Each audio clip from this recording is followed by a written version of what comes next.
জি, আসসালামু আলাইকুম। আশা করি সবাই ভালো আছেন, সুস্থ আছেন। ডেফিনিটলি আমার সাথে আছেন। আজকে চমৎকার একটা জিনিস দেখাতে যাচ্ছি আপনাদেরকে। তবে সম্পূর্ণ দেখতে হবে। সম্পূর্ণ দেখলেই আপনি বিষয়টা বুঝতে পারবেন।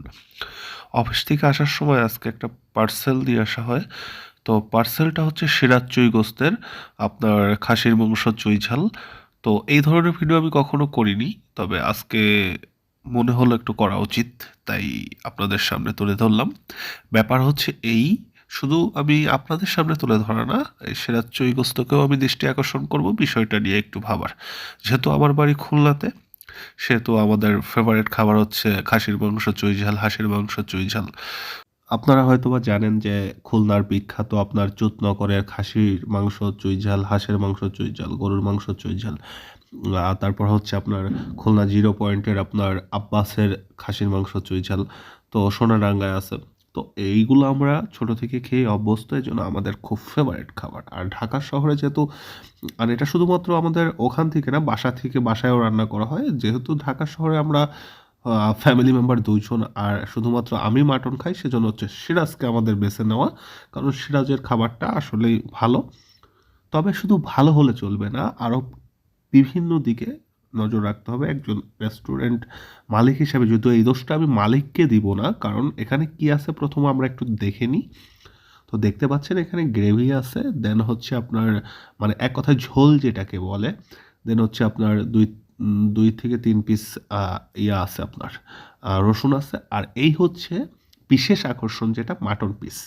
তো এই মাটন পিসটা সর্বোচ্চ হলে দেখতেই পাচ্ছেন আপনার 65 থেকে 70 গ্রাম হবে। তো 65 থেকে 70 গ্রাম যদি হয় একটা মাটন পিস, তাহলে ১ কেজিতে আপনার সর্বনিম্ন ১৫ পিস, ১৪ থেকে ১৫ পিস হবে। যদি ১৫ পিস হয়ে থাকে আর এটার দাম যদি ৳২০০ হয়, তবে ১ কেজি মাটন বিক্রি করা হচ্ছে আপনার ৳৩,০০০। তো ৳৩,০০০ যদি ১ কেজি মাটন বিক্রি করা হয়, তবে ১ কেজি কাঁচা মাংসের দাম কত আর মসলা কত টাকা খরচ হচ্ছে?